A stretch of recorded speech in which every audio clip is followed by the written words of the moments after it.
He humiliated the single dad in front of everyone. But his resignation soon cost the company millions. Daniel Brooks had worked for the company for 11 years. He had started in customer support and slowly earned his way into operations management. As a single father raising his 8-year-old daughter, Emma, Daniel knew how hard life could be, but he never used his struggles as an excuse. One morning, a major client complained about a delayed shipment. The CEO, Victoria Grant, called an emergency meeting. Daniel calmly explained that the delay had been caused by a software problem he had warned management about weeks earlier. Victoria slammed the report onto the table. Enough excuses. Daniel remained calm.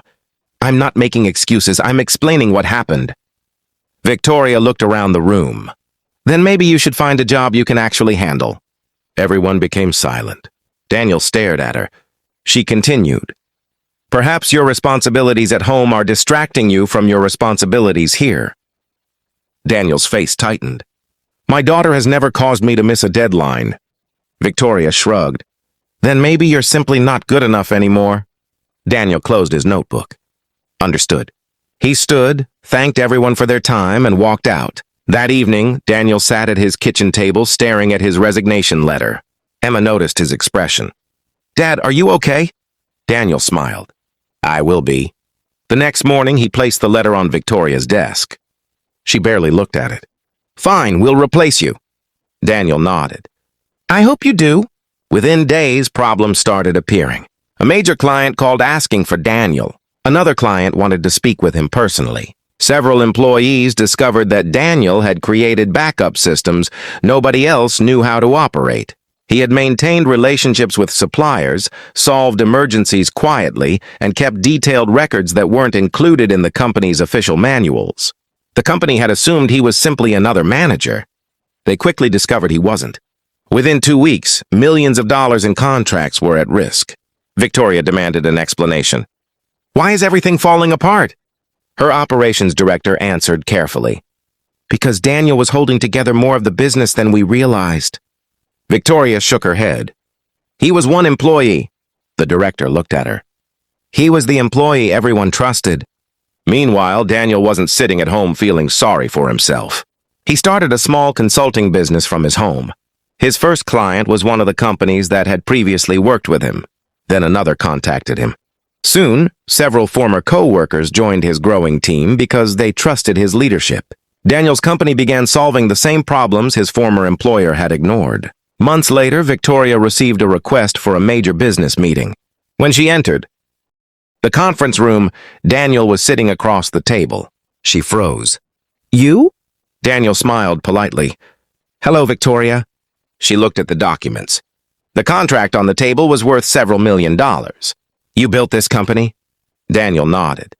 I built a team. Victoria slowly sat down. I never knew you had this in you. Daniel smiled. Neither did I. The meeting ended with Daniel's company winning the contract.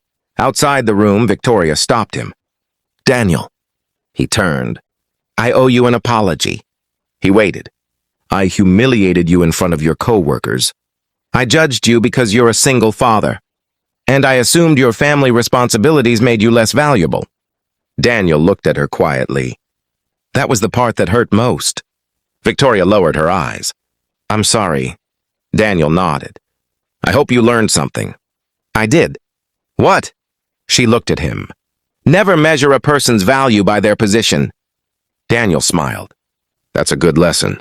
Years later, Daniel's company became highly successful, but he never forgot what had happened. He created flexible schedules for parents.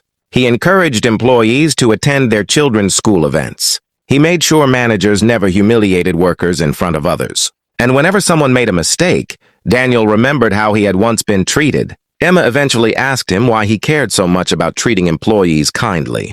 Daniel smiled. Because everyone deserves to go home feeling respected. He looked at the family photo on his desk. And nobody should have to choose between being a good parent and being a good employee. The company that had once dismissed Daniel struggled for years to recover the clients it lost.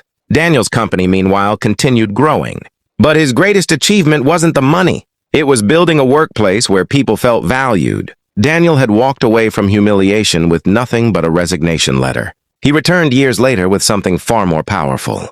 Proof that someone's worth cannot be measured by the person who failed to recognize it. Sometimes losing a job isn't the end of your story. Sometimes it's the moment your real story finally begins. If this story touched your heart, tell us in the comments. Would you have resigned after being humiliated like Daniel? Don't forget to like, subscribe, and share this story with someone who needs to remember their true worth.